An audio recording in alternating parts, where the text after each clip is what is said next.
Hello साथियों, कैसे हो आप सब। बहुत बहुत स्वागत है आपका आपके अपने यूट्यूब चैनल पर।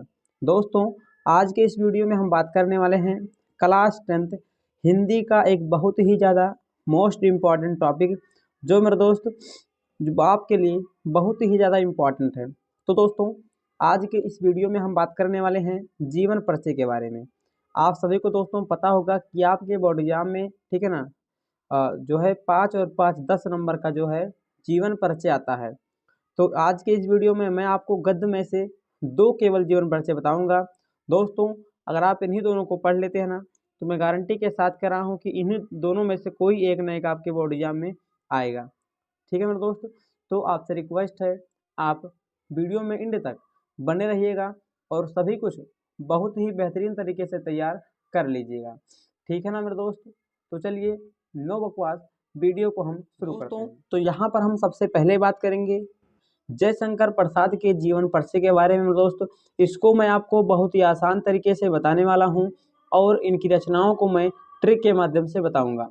ठीक है दोस्तों, आप सभी को पता होगा कि आपके बोर्ड एग्जाम में जो जीवन परिचय है ना, वो 3+2 नंबर में आता है, यानी कि 3 नंबर का उनका जीवन परिचय और 2 नंबर में उनकी रचनाएं। तो मैं आपको दोस्तों ये तो आसानी तरीके से बताऊंगा, लेकिन ये 2 नंबर की जो रचनाएं होती है ना, उनको मैं आपको ट्रिक के माध्यम से बताने वाला हूँ। ठीक है मेरे दोस्त, तो चलिए नो बकवास, वीडियो को हम शुरू करते हैं। तो मेरे दोस्त, यहाँ पर सबसे पहला हेडिंग आपको लगाना है जीवन परिचय का। ठीक है ना, इसमें आप लिखेंगे कि जयशंकर प्रसाद जी का जन्म 1890 ईस्वी में काशी में सुघनी साहू परिवार में हुआ था। ठीक है ना मेरे दोस्त, जयशंकर प्रसाद जी का जन्म कब हुआ था? तो इनका जन्म 1890 ईस्वी में कहाँ पर? काशी में सुघनी के एक साहू परिवार थे, उन्हीं में जयशंकर प्रसाद जी का जन्म हुआ था। मेरे दोस्त, यहाँ पर आपको केवल 2 पॉइंट याद रखना है। उनका जन्म हुआ था 1890 में, और कहाँ पर हुआ था? काशी के सुघनी में उनका जन्म हुआ था। ठीक है ना। इनके पिताजी का नाम देवी प्रसाद था। जयशंकर प्रसाद के पिता का क्या नाम था? तो इनके पिताजी का नाम देवी प्रसाद, और इनके पिताजी साहित्य प्रेमी थे। ठीक, इनके जो पिताजी थे देवी प्रसाद, वह किसके प्रेमी थे? तो वे साहित्य प्रेमी थे, वह बहुत ही रचनाएं करते थे। एवं माता का नाम मुन्नी देवी था। माता का नाम था मुन्नी देवी, और जो क्या करती थी, जो घर पर ही इन्होंने हिंदी, अंग्रेजी, संस्कृत, उर्दू, फारसी का गहन अध्ययन प्राप्त किया। ठीक है ना, ये जो जयशंकर प्रसाद जी थे, इन्होंने घर पर ही पढ़ाई की, और इन्होंने उसके माध्यम से क्या क्या सीखा? तो हिंदी, अंग्रेजी, संस्कृत, उर्दू, फारसी का गहन अध्ययन उन्होंने प्राप्त कर लिया। दोस्तों, जो जो पॉइंट इंपॉर्टेंट ना, उनको आपको दूसरे पेन से लिखना है। ठीक है ना, जैसे ये सभी जो है ब्लू पेन से हैं, लेकिन ये इनका जो जन्म है, इसे आप ब्लैक में लिखिएगा। पिता का नाम देवी प्रसाद, ये भी आपको ब्लैक में लिखना है। ठीक है, इस प्रकार से इसको इन्वर्टर कामा में आपको बंद कर देना है। ठीक है ना। और दोस्तों, इनकी माता का नाम मुन्नी देवी है, इसको भी आपको इस प्रकार से इन्वर्टेड कामा में बंद कर देना है। अब दोस्तों आगे देखेंगे। ठीक है ना, इतना तो हो गया यहाँ तक। ये बहुत हंसमुख एवं दयालु थे। जो जयशंकर प्रसाद जी थे, बहुत ज़्यादा ही क्या थे? दयालु थे, और दानशीलता के कारण ये कर्ज में डूब गए। ये इतने ज़्यादा दयालु थे, इतने ज़्यादा दानी थे कि ये है दान देने की वजह से क्या हो गया? कर्ज में डूब गए, और इनके पिता की संपत्ति बेचकर, और ये अपने पिता की जो संपत्ति थी, जो धन जायदाद था, उसको इन्होंने बेचकर इन्होंने कर्ज से छुटकारा पाया। इनका स्वास्थ्य दिन प्रतिदिन बिगड़ती गई, और वे क्षय रोग के कारण इनकी मृत्यु हो गई मेरे दोस्त, और 48 वर्ष की अवस्था में 1937 ईस्वी में इनका निधन हो गया। ठीक है मेरे दोस्त, अब मैं आपको एक शॉर्ट में बता दे रहा हूँ कि जयशंकर प्रसाद जी का जन्म 1890 ईस्वी में हुआ था। इनके पिताजी का नाम देवी प्रसाद था, माता का नाम मुन्नी देवी था। इन्होंने जो है हिंदी, अंग्रेजी, संस्कृत, उर्दू, फारसी अनेक भाषाओं का ज्ञान घर पर रहकर उन्होंने प्राप्त किया। ये बहुत ज़्यादा दयालु थे, और ये बहुत ही ज़्यादा दानी थे। दानशीलता के कारण ये है कर्ज में डूब गए, लेकिन उन्होंने बाद में अपने पिता की संपत्ति को बेचकर, ठीक है ना, जो खेत होता है ना, सब कुछ उन्होंने बेच दिया, और बेचने के बाद उस कर्ज को उन्होंने चुकाया, और लास्ट में इन्हें क्या हुआ? बहुत से मतलब कठिनाइयों का सामना करते हुए इन्होंने अंत में क्षय रोग से पीड़ित हो गए, और उनकी मृत्यु हो गई। इनकी मृत्यु कब हुई? 1937 में। तो मेरे दोस्त इतना छोटा था सिंपल सा ना आपको दोस्तों लिख देना है। इतना लिखने के बाद आपको मिल जाएगा 3 नंबर। ठीक है, ये 3 नंबर हो गया आपका। अब यहाँ पर आपको लिखना रहेगा रचनाएँ। ठीक है ना मेरे दोस्त। तो अब हम यहाँ चलिए जान लेते हैं इनकी रचनाएँ कौन कौन सी हैं जो इम्पॉर्टेंट हैं। यहाँ पर हेडिंग लगाएंगे, इनकी प्रमुख रचनाएँ हैं। पहला इनके कुछ काव्य हैं, आंसू, कामायनी, लहर, झरना, ये क्या हैं, इनके काव्य हैं। उसके बाद आधी, इंद्रजाल और छाया, इनके क्या हैं, कहानी है। और इनके उपन्यास हैं कंकाल, तितली, इरावती। क्या है मेरे दोस्त, कंकाल, तितली, इरावती इनके उपन्यास हैं। चंद्रगुप्त, स्कंदगुप्त और अजातशत्रु, ये इनके क्या है, नाटक हैं। दोस्तों आपको इनकी रचनाओं को जो है ना अच्छे से पढ़ लेना है, क्योंकि आपके बोर्ड एग्जाम में मेरे दोस्त आप सभी को पता होगा कि 20 नंबर का बहुविकल्पीय क्वेश्चन आएगा। तो उन्हीं में से मेरे दोस्त क्वेश्चन पूछ लेता है कि बताइए कंकाल उपन्यास के लेखक कौन हैं। 4 ऑप्शन दे देगा और आपसे पूछेगा। तो इसीलिए मेरे दोस्त आपसे रिक्वेस्ट है, आप इनकी रचनाओं को बहुत ही बेहतरीन तरीके से याद कर लीजिए। और इनकी रचनाओं को हम यहाँ पर ट्रिक के माध्यम से भी जानेंगे। अगर आपको इतना याद नहीं करेंगे ना, तो आप ये कर सकते हैं, इतना याद कर सकते हैं। ट्रिक है मेरे दोस्त, एक विचित्र झलक तितली का। क्या है, एक विचित्र झलक तितली का। एक से हो जाएगा एक घुट, विचित्र, एक से हो जाएगा एक घुट, का से हो जाएगा कामायनी, और बी से हो जाएगा विशाख, चित्र से हो जाएगा चित्रधारा, झा से हो जाएगा झरना, ला से हो जाएगा लहर, का से हो जाएगा यहाँ पर कंकाल, और तितली से हो जाएगा तितली। ठीक है मेरे दोस्त, तो आपको ये सिंपल सा एक छोटा सा ट्रिक याद कर लेना है जयशंकर प्रसाद की रचनाओं के लिए। एक विचित्र झलक, एक बहुत ही विचित्र सा झलक, किसका, तितली का।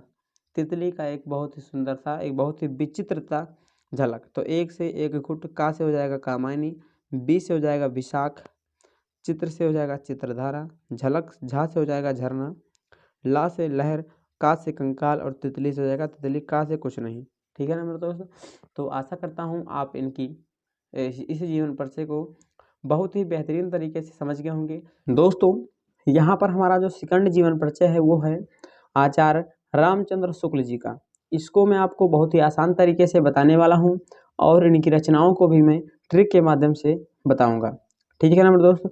तो चलिए दोस्तों, अब हम इनको बहुत ही आसान तरीके से याद कर लेते हैं। दोस्तों आपको वैसे ही सबसे पहले हेडिंग लगाना है जीवन परिचय। इसमें आपको लिखना है आचार्य रामचंद्र शुक्ल जी का जन्म 1884 ईस्वी में। इनका जन्म 1884 ईस्वी में उत्तर प्रदेश के बस्ती जिला के अगोना नामक ग्राम में हुआ था। ठीक है ना। आचार्य रामचंद्र शुक्ल जी का जन्म 1884 में उत्तर प्रदेश के बस्ती जिला के अगोना नामक ग्राम में हुआ था। ठीक। इनके पिताजी का नाम चंद्रबली शुक्ल एवं माताजी का नाम विभासी देवी था। ठीक है ना। इनके पिताजी का क्या नाम था, तो इनके पिताजी का नाम चंद्रबली शुक्ल एवं इनकी माताजी का नाम विभासी देवी था। ठीक है मेरे दोस्त, आशा करता हूँ आप इतना बहुत ही लाजवाब तरीके से समझ गए होंगे। तो चलिए आगे जान लेते हैं। और सॉरी दोस्तों, थोड़ा तबीयत ख़राब होने की वजह से आपको शायद वीडियो में थोड़ा दिक्कत हो रही हो, तो इसके लिए माफ़ी चाहूँगा। आगे दोस्तों यहाँ पर लिखा है कि इनकी प्रारंभिक शिक्षा इनके पिता के पास हुई, यानी कि जो आचार्य रामचंद्र शुक्ल थे, इनकी जो शुरुआती शिक्षा थी इनके पिता के द्वारा हुई थी, इनके पिता के पास हुई थी। और मिशन स्कूल से इन्होंने मैट्रिक यानी कि हाई स्कूल, मैट्रिक का मतलब क्या होता है, हाई स्कूल की परीक्षा इन्होंने उत्तीर्ण की। ठीक है ना। किस स्कूल से, तो मिशन स्कूल से इन्होंने हाई स्कूल पास किया। और इंटरमीडिएट की शिक्षा इन्होंने इलाहाबाद से की। ठीक। हाई स्कूल इन्होंने पास किया कहाँ, मिशन स्कूल से, और इंटरमीडिएट इन्होंने इलाहाबाद से की। इसके बाद ये मिर्ज़ापुर के न्यायालय में नौकरी करने आरंभ कर दी। इन्होंने नौकरी छोड़ दिया और मिशन स्कूल में चित्रकला के अध्यापक बन गए। ठीक है ना। फिर इन्होंने क्या है, नौकरी इन्होंने नौकरी पा के उसके बाद इन्होंने नौकरी को छोड़ दिया, और जिस स्कूल से इन्होंने हाई स्कूल पास किया था उसी स्कूल में ये चित्रकला आर्ट के क्या है टीचर हो गए। और इन्होंने 19 वर्ष की उम्र में काशी नगरी प्रचारिणी पत्रिका का संपादन कर दिया। जब ये 19 साल के थे तभी इन्होंने काशी नगरी प्रचारिणी पत्रिका का संपादन कर दिया, और उसके पश्चात या तत्पश्चात ये हिंदी विभाग के अध्यक्ष बने, और इनकी मृत्यु 1941 ईस्वी में हो गई। दोस्तों इनका जन्म कब हुआ था, तो इनका जन्म हुआ था 1884 में, ठीक। उनकी मृत्यु कब हुई दोस्तों? तो 1941 में। दोस्तों एक बार मैं आपको फिर से बता दूं कि आचार्य रामचंद्र शुक्ल जी का जन्म 1884 में उत्तर प्रदेश के बस्ती जिला के अगोरा नामक ग्राम में हुआ था। इनके पिताजी का नाम चंद्रवल्ली शुक्ला और माताजी का नाम विभासी देवी था। इनकी प्रारंभिक शिक्षा इनके पिताजी के पास हुई। मिशन स्कूल से इन्होंने हाई स्कूल पास किया और इंटरमीडिएट इन्होंने इलाहाबाद यूनिवर्सिटी से, मतलब इलाहाबाद एक कॉलेज से इन्होंने किया, ठीक है ना मेरे दोस्त। और उसके बाद ये मिर्ज़ापुर के न्यायालय में इन्होंने नौकरी करने लगी। फिर उसके बाद इन्होंने नौकरी को छोड़ दिया और जिस स्कूल इन्होंने हाई स्कूल पास किया था उसी में एक कला के अध्यापक बन गए, ठीक। और उसके बाद जब ये 19 साल के थे तभी ये काशी नगरी प्रचारित पत्रिका का इन्होंने संपादन किया। दोस्तों आशा करता हूँ कि आप बहुत ही बेहतरीन तरीके से इतना समझ गए होंगे। अब हम चलिए इनकी रचनाओं को ट्रिक के माध्यम से समझ लेते हैं। सबसे पहले इनकी रचनाओं को हम जो विधा के हिसाब से देख लेंगे तो निबंध। पहला क्या है? निबंध। चिंतामणि और विचार विधि। चिंतामणि और विचार विधि इनकी क्या निबंध है। रस मीमांसा और त्रिवेणी क्या है? इनकी आलोचना है। जायसी ग्रंथावली, तुलसी ग्रंथावली, हिंदी शब्द सागर इनके क्या है? संपादन है। अब दोस्तों इनकी रचनाओं को हम ट्रिक के माध्यम से देखेंगे। तो ट्रिक है असुर तू ही जा त्रिवेणी। क्या है मेरे दोस्त? असुर तू ही जा त्रिवेणी। छोटा से हो जाएगा आनंद कांदामिनी, सुर से हो जाएगा सूरदास, और रा से हो जाएगा, सु से हो जाएगा सूरदास, रा से हो जाएगा रस मीमांसा, तू से हो जाएगा तुलसीदास, जा से हो जाएगा जायसी और त्रिवेणी से हो जाएगा त्रिवेणी। दोस्तों ये रचना बहुत ज़्यादा इंपॉर्टेंट है, त्रिवेणी, ठीक है ना। और ये आनंद किंदामनी, ठीक है दोस्तों। तो आशा करता हूँ कि आपको जो है ये दोनों निबंध जो है ना बहुत ही बेहतरीन तरीके से तैयार हो गए होंगे और आपका जो है अच्छे से दोस्तों आपका बोर्ड एग्जाम में बहुत ही अच्छा नंबर इस बार आने वाला है, ठीक है ना मेरे दोस्त। तो आपसे रिक्वेस्ट है कि आप इनको जो है बहुत अच्छे से लिख के इनको तैयार कर लीजिएगा। मैं गारंटी के साथ कह रहा हूँ कि इन्हीं में से कोई ना कोई एक आपके बोर्ड एग्जाम में आएगा। तो आज के लिए इतना ही, फिर मिलते हैं अगले वीडियो में। अगर आपको वीडियो अच्छा लगा हो तो वीडियो को लाइक कर दीजिएगा, चैनल को सब्सक्राइब कर दीजिएगा और दोस्तों में शेयर ज़रूर करिएगा। तो फिर मिलेंगे नेक्स्ट वीडियो में, तब तक के लिए जय हिंद, वंदे मातरम, जय माँ सरस्वती।